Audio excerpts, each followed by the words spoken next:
Hello दोस्तों, नमस्कार। आज का टॉपिक है कि who is more powerful, British और इंडियन प्राइम मिनिस्टर। दोस्तों, जैसे कि आपको मालूम है कि कल ब्रिटेन में चुनाव हुआ और उसमें लीज ट्रस जीत गई और Indian origin leader Rishi Sunak हार गए। उन्हें लगभग 60,000 वोट मिला, जबकि लीज ट्रस जो बोरिस जॉनसन के कैबिनेट में फॉरेन सेक्रेटरी थी, उन्हें 80,000 से ज़्यादा वोट मिले। और 6 सितंबर को अब वह ब्रिटेन के तीसरे महिला प्रधानमंत्री होंगी, जब उन्हें ब्रिटेन के महारानी के द्वारा शपथ दिलाई जाएगी। दोस्तों, जैसा कि आप जानते हैं कि हिंदुस्तान में प्रधानमंत्री को चुनने की प्रक्रिया थोड़ी सी अलग है। हालांकि दोनों देशों में पार्लियामेंट्री सिस्टम ऑफ गवर्नमेंट है। दोनों देश के प्रधानमंत्री लोअर हाउस, इंडिया के परिप्रेक्ष्य में लोकसभा और ब्रिटेन के परिप्रेक्ष्य में हाउस ऑफ कॉमन्स के प्रति जिम्मेवार हैं। और जब तक उन्हें निचले सदन का विश्वास मत हासिल होता है, तब तक वह अपने पद पर बने रह सकते हैं और उनकी सरकार अपने पद पर बनी रह सकती है। लेकिन जहां तक चुनाव का प्रश्न है, तो हिंदुस्तान में जब कोई पार्टी मेजॉरिटी में आती है जनरल इलेक्शन के बाद में, तो उस पार्लियामेंट्री पार्टी के सदस्य, जिसमें कि लोकसभा और राज्यसभा दोनों के मेंबर होते हैं, उनके द्वारा अपने लीडर का चुनाव किया जाता है। जैसे इंदिरा गांधी का चुनाव जब 1966 में प्रधानमंत्री के रूप में हुआ, तो कांग्रेस संसदीय दल अर्थात पार्लियामेंट्री पार्टी, जिसमें कि राज्यसभा और लोकसभा दोनों के सदस्य शामिल थे, उनके द्वारा सेंट्रल हॉल में वोट किया गया और इंदिरा गांधी को 350 से ज्यादा एमपीज का समर्थन हासिल हुआ, जबकि उनके प्रतिद्वंदी मोरारजी देसाई को 150 के लगभग एमपीज का समर्थन मिला। और फिर इंदिरा गांधी प्रधानमंत्री चुनी गई और वह लगभग 16 साल इस देश के प्रधानमंत्री रही। लेकिन ब्रिटेन में प्रधानमंत्री के चुनने की प्रक्रिया थोड़ी सी अलग है। अगर कोई व्यक्ति प्रधानमंत्री उम्मीदवारी प्रस्तुत करना चाहता है, तो उससे कम से कम 20 एमपीज का समर्थन हासिल होना चाहिए। और जितने भी उम्मीदवार प्रधानमंत्री पद के लिए मौजूद रहते हैं, जैसे कि वर्तमान परिप्रेक्ष्य में कुल 8 मेंबर्स कंटेंडर्स थे, तो फर्स्ट राउंड में कंजर्वेटिव पार्टी के एमपीज के द्वारा वोट किया गया और जिस कैंडिडेट को सबसे कम वोट मिला उसको एलिमिनेट कर दिया गया, मैंने उसे हटा दिया गया।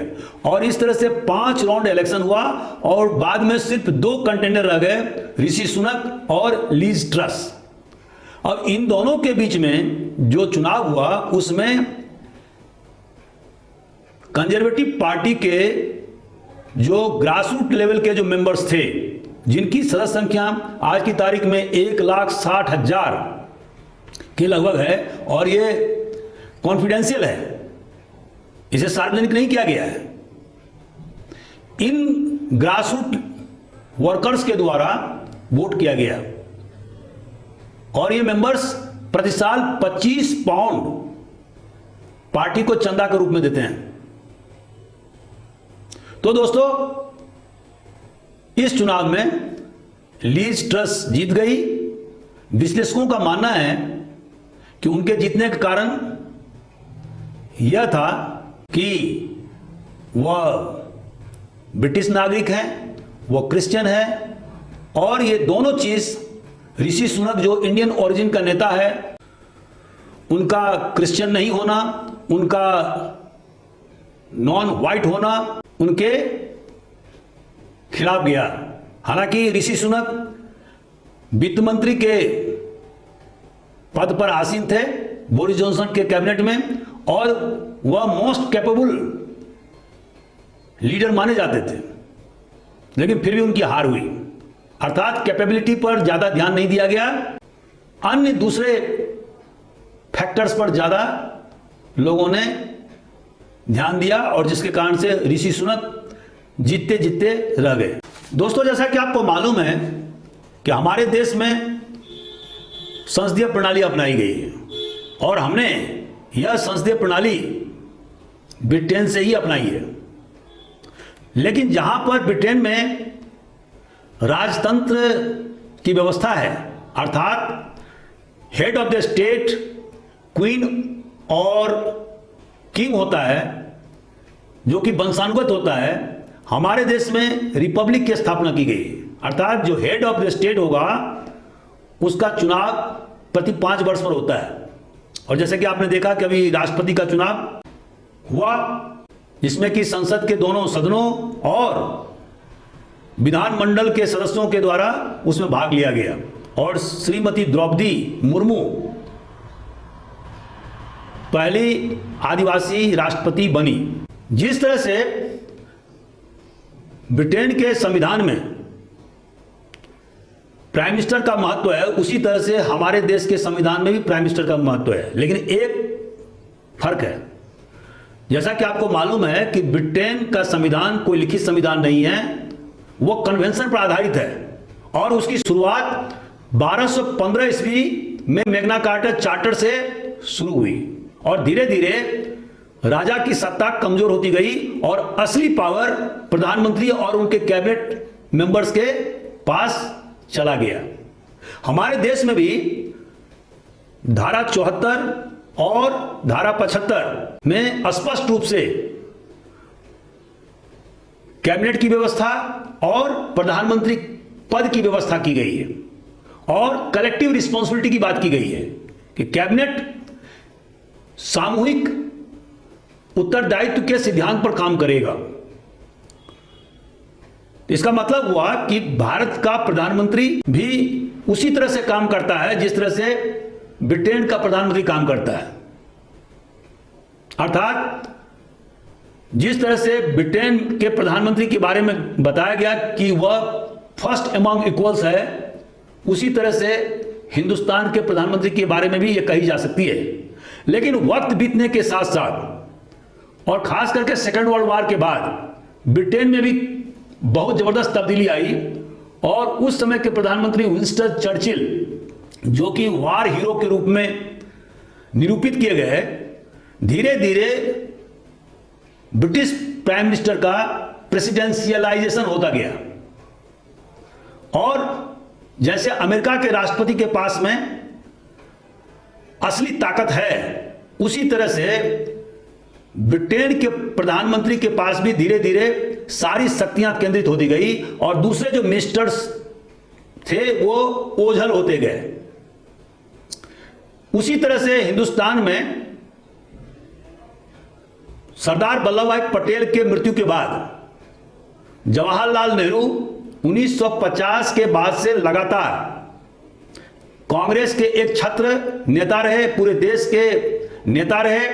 कांग्रेस को एब्सोल्यूट मेजॉरिटी थी और 1951-52 में जब पहला जनरल इलेक्शन हुआ तो उसमें जवाहरलाल नेहरू ने 300-350 चुनावी सभा को संबोधित किया और लोगों ने उन्हें और कांग्रेस पार्टी को अजय बहुमत दिया और यही बात 1957 में भी दोहराई गई।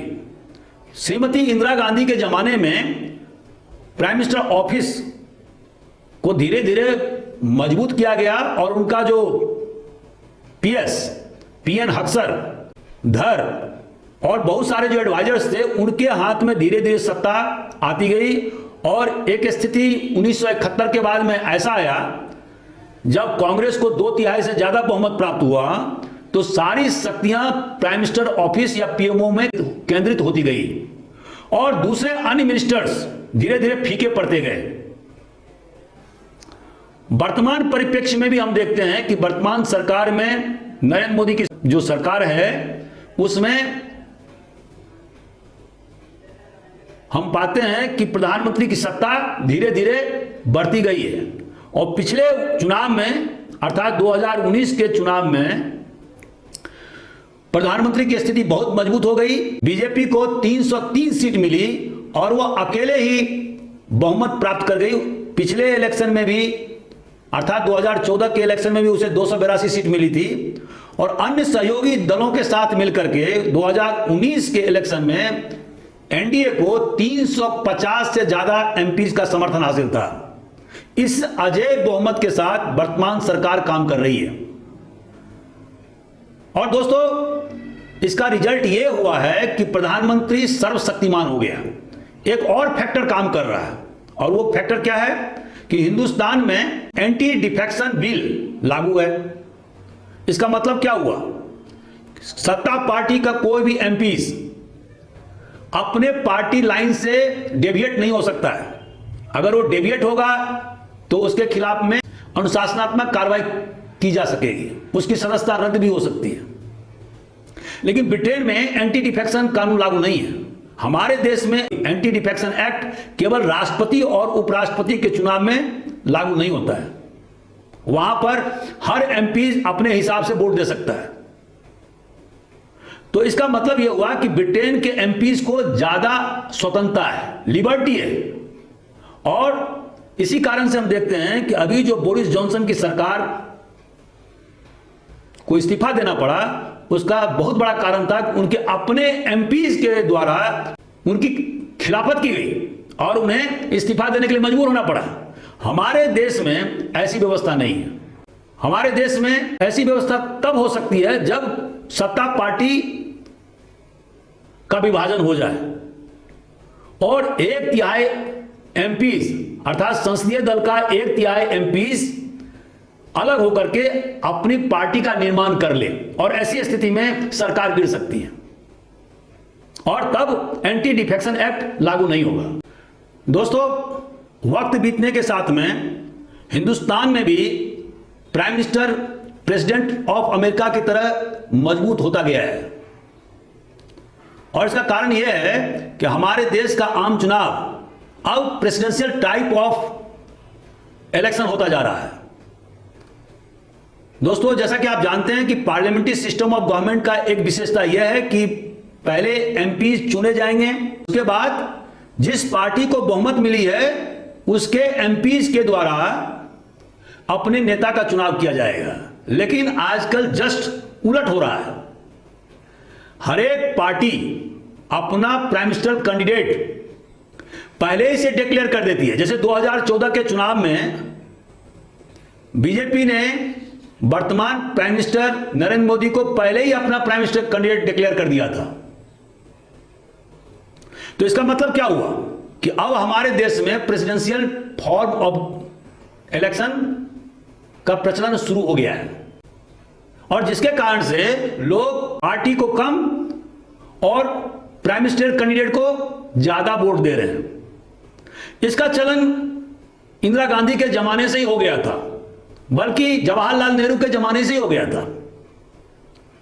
और अभी धीरे धीरे यह पूरी तरह से कंक्रीटाइज हो गया है। तो इसके कारण से प्रधानमंत्री की सत्ता ज्यादा मजबूत होती जा रही है, बल्कि हो गई है। एक और कारण है और वह है हिंदुस्तान का बढ़ता हुआ प्रभाव। दोस्तों, हिंदुस्तान का प्रधानमंत्री फॉरेन पॉलिसी को डिक्टेट करता है, उसके लिए नियम बनाता है, वो विदेश में हिंदुस्तान का प्रतिनिधित्व करता है, इलेक्शन जितवाता है और एक और फैक्टर है और वो है कि 44वें संविधान संशोधन के द्वारा अब प्रेसिडेंट के अधिकार बहुत सीमित कर दिए गए हैं and president is bound to accept the advice of the council of ministers. यह चीज मूल संविधान में नहीं था। प्रेसिडेंट को सिर्फ एक बार किसी बिल को या किसी रिजोल्यूशन को वापस करने का अधिकार है for the sake of reconsideration, लेकिन अगर उस बिल को पुनः संसद के द्वारा पास करके प्रेसिडेंट के पास में भेजा जाता है तो उस स्थिति में प्रेसिडेंट को दस्तखत करने के अलावा और कोई विकल्प नहीं है। तो प्रेसिडेंट के सीमित अधिकार होने के कारण से प्रधानमंत्री की ताकत हिंदुस्तान में बहुत ज्यादा बढ़ गई है। और दोस्तों, आपको जैसे मालूम है कि संविधान संशोधन विधेयक में तो प्रेसिडेंट को रिकंसिडरेशन का भी अधिकार नहीं है, तो इसीलिए